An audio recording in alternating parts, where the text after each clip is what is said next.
I'm Sarah Green.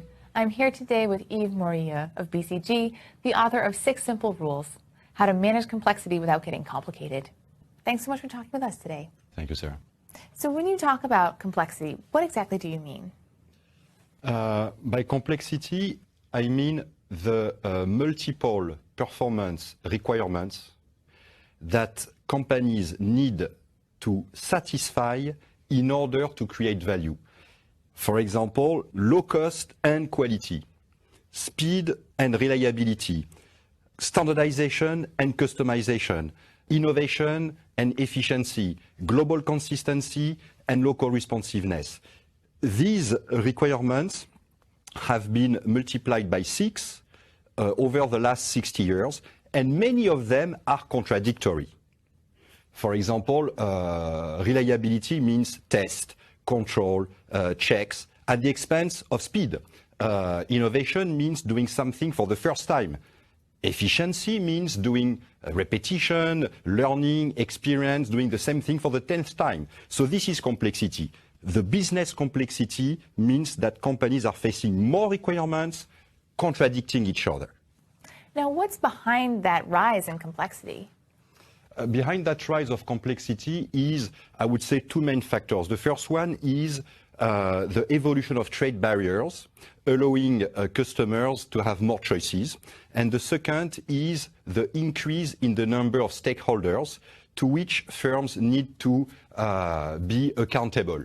Not only shareholders, but also customers, employees, unions, regulatory bodies, government agencies, and it becomes increasingly penalizing for companies to satisfy one stakeholder, even shareholders, at the expense of the others. So this is complexity. We have to deal with more requirements contradicting each other. This is not the problem, by the way. Because on the contrary, it creates new opportunities to build advantage. Whenever you resolve a contradiction, you unleash new value that will fuel profitable growth. H&M breaks the compromise, resolves the contradiction between fashion and affordability. Southwest breaks the compromise between speed of rotation of planes on the tarmac and reliability. Netflix resolves the contradiction between richness of content choice and reach of the audience.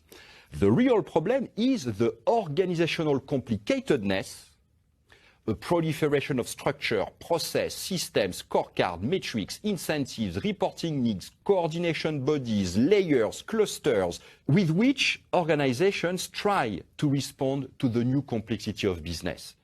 Now, this complicatedness creates a labyrinth within which people lose direction, they lose meaning, they get stressed, overwhelmed, burnout, suffering at work, because they have to spend more and more time in meetings, reporting. Managers spend 40% of their time writing reports, 30% of their time in meetings. So at best, they have 30% left to be with their teams. Therefore, the teams are poorly managed. They work on the wrong direction without the right guidance. They have to do, undo, and redo. Based on our analysis, teams in these most complicated organizations, they can spend as much as 60% of their time wasting their time because they work on non-value-adding activities, but working harder and harder, longer and longer.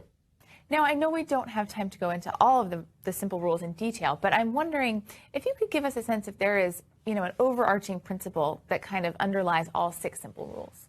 Okay.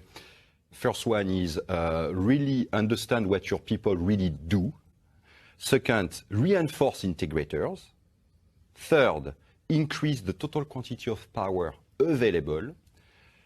Increase reciprocity. Extend the shadow of the future, which is basically to expose people to the consequences of their actions through feedback loops embedded into the work processes that directly gratify or penalize without KPIs, controls, scorecards, supervisory burden. And rule number 6, reward those who cooperate and blame those who don't.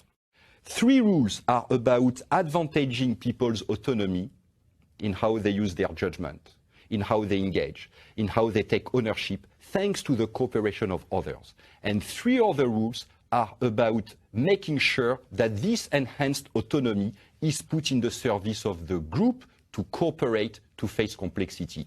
In summary, cooperation enlarges the space of solutions available, and autonomy allows you to navigate within this enlarged space to find solutions that are bound to be superior to those predefined by the processes of hardwired structure. That is really fascinating. Thank you so much again for talking with us. Thank you, Sarah.